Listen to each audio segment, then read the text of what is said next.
Well, good morning. And I say that because it is early morning. Um, right in front of you here is what we brought home just a few days ago from Golden. Bought it there. Anyways, this is what we're after for a travel trailer, is another award. Back in 2005, when I had the first award trailer, I didn't have a blog, I didn't have video camera or anything like that. So this will be a little tour of just the outside today. The inside is it needs a little work, and there'll be continuation of more videos and everything about that process of tidying up and kind of doing a little bit of redecoration inside. It's not factory original in there, and somebody did mess with it a bit, so yeah, it's going to need a little fixing up. Anyways, here we have an award trailer. It's very light. I towed it with the Buick back from, I don't know, 4 hours through the mountain pass near Banff and stuff. So yeah, it's these things tow nice. This is the award by ABI Industries in Ontario. Definitely not in business anymore. I believe, I don't know, probably early 2000s is when they last were around, the company anyways. Definitely not there. So these are a little bit of a collector's item. I had one back in 2005. Dave had a similar one to mine at the same time. And then he also got another one, which was a 30-foot. So, yeah. So, between the two of us, we've had 3 of these, and now this is number 4. Dave's original one, his 27-foot, is still in his backyard, and it needs to be tore apart because the floor rotted right out of it. There was a reason for that doesn't normally happen with these, but his had spray foam underneath. Somebody wanted to add extra insulation to it, and if the moisture gets between the spray foam and the marine grade plywood on the underside of the trailer, you got problems. The underside of this trailer is still in good condition. I would like to treat it somehow with some kind of linseed oil. I don't know. I've got to figure out what would allow the wood to breathe, but give it some protection. You can't just paint it. The paint's just going to peel off. So anyways, you can see that the awards have a very narrow hitch here, and they also have that's not a European style one, but it is a different one. It's made by AGO. The same with the whole frame. The whole frame is a galvanized steel frame. This obviously there was an equalizer set up on this one, but I didn't get those parts, but I have my own anyway. I would like to change this jack out for an electric one. The award that I had a nice electric one, so that's pretty nice. And this cover here just comes off. Now you'll notice that when I look at it from this way, how skinny it is, right? Well, you can really turn this trailer sharp.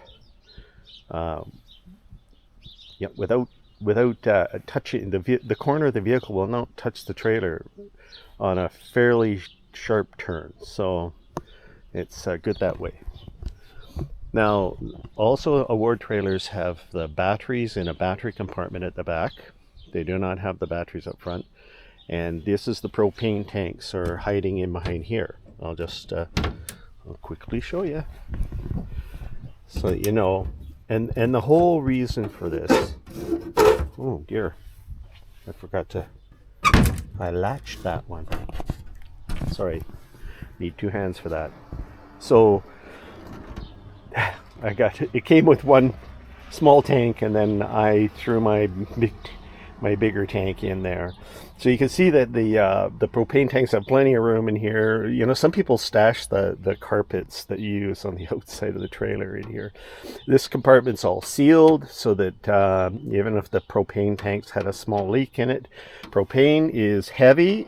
It would drop right down through the openings there. So that's, and he also put one new line on there.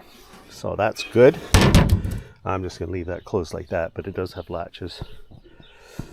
I'm going to go for a walk around the, oh yeah, by the way, the front window here is a Lexan double pane. It's two thicknesses glued together with an air gap in there. And very, very hard. You'll never find another one of these unless you wreck out an old Award trailer like my friend Dave's. This window happens to be in pristine shape. Even the rubber gasket around there is so good. I can't see any signs of it ever leaking. Yeah, we got no problems with that front window. I would like to build a cover for it so that I could kind of keep it nice like that. Yeah, and you can see that there's road rash here on the decals, but this trailer was stored under cover, so you're going to see that the decals themselves are not really all checked and cracked as normal. So I want to point out some of the nice features about that. There's big windows in these trailers, by the way, lots of windows. Nice. There's curtains in there. Anyways, the awning is, I believe, a 14 or 12 foot or 14 foot awning on this trailer. I gotta measure it and figure out how big it really is. One step up to get in to the door. That's the original deadbolt. That's the original deadbolt, the original lock. Works perfectly. Missing the little cover from the light here, which I got on order. Amazon sells them. And I might replace things like that porch light and whatnot. So this is a classic 23, which means it's 23 feet from the very front of the hitch all the way to the back.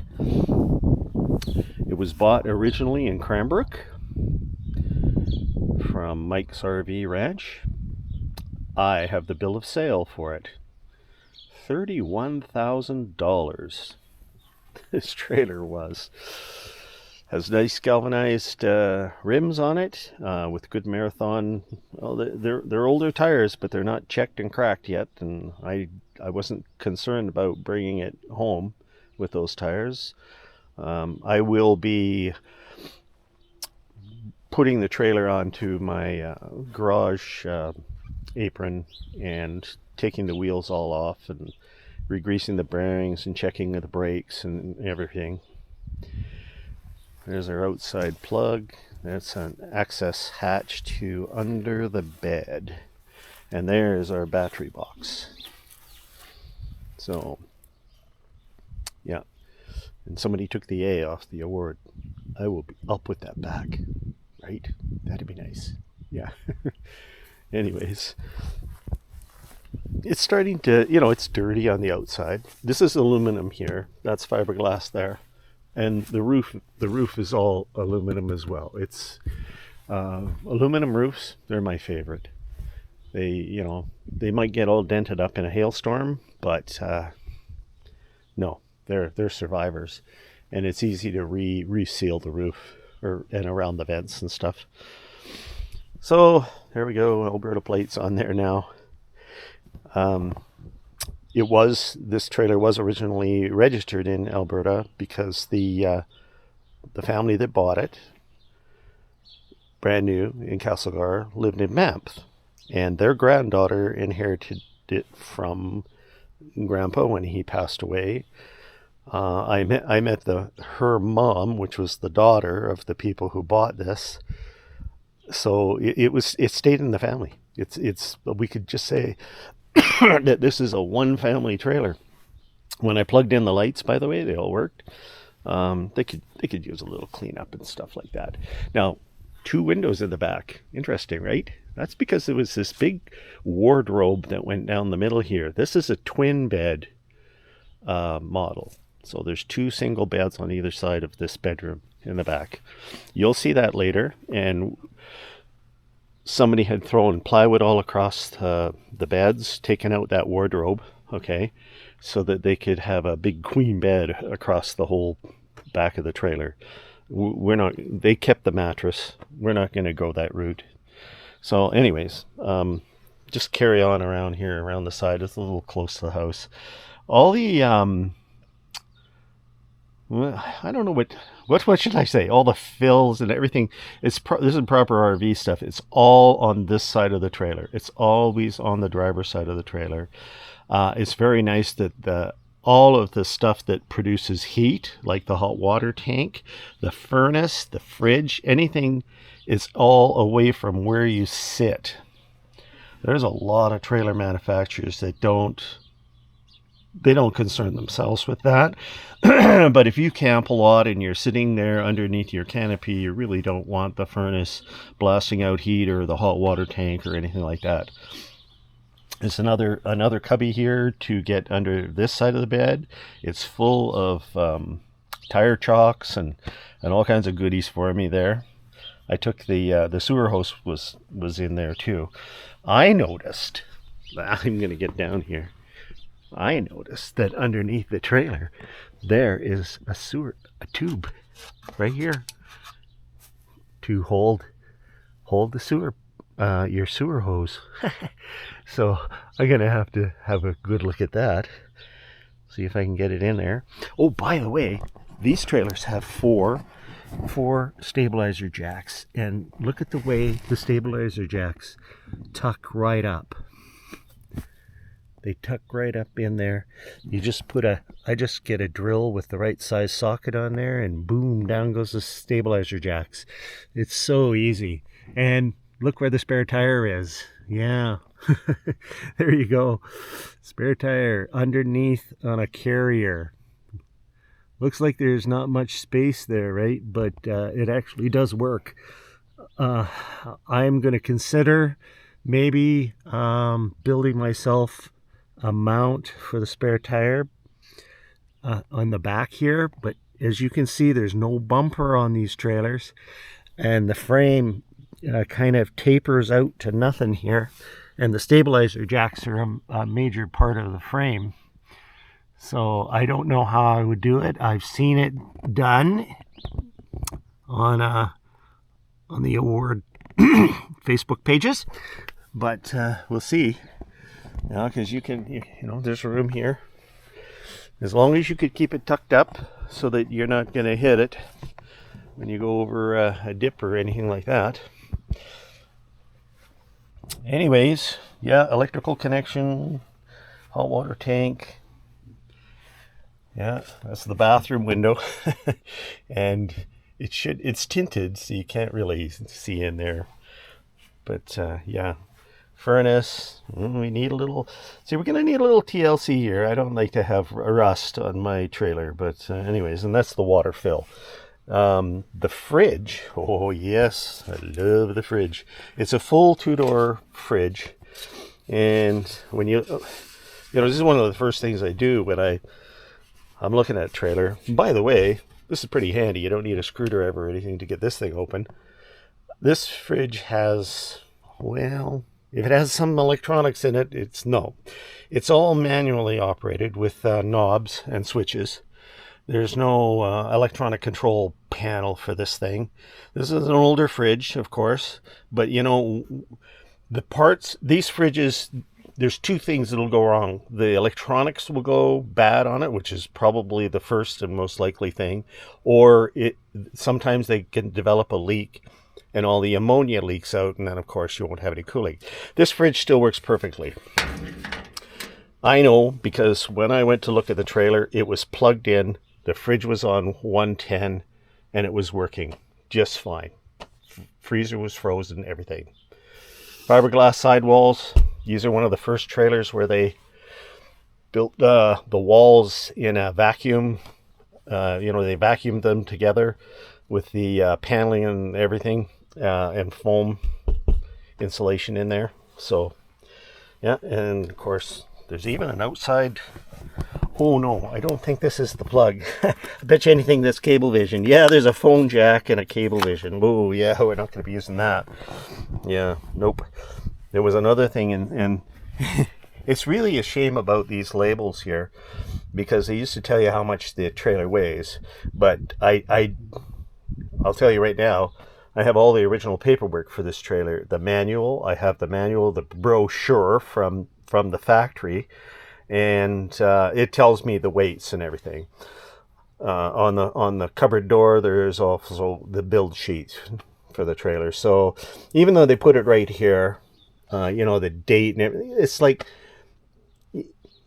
it always just disappears. It's almost like they wrote it on there with a pen. And then, 31 years ago, yeah, it's not on there anymore. So, and these inserts are sure seen better days. And it would cost about maybe $100, and you could replace every one of these, including these little end pieces. So this end piece here is coming off. Yeah, I think that would be a good idea at some point. And to polish up the fiberglass, because it's kind of fading now. I could even redo all these decals. I have the whereabouts to do that. Not sure if I care about the front having decals on it or not. Anyways, that is my walk around of the trailer, and that's for the outside. There will be an inside one. Stay tuned.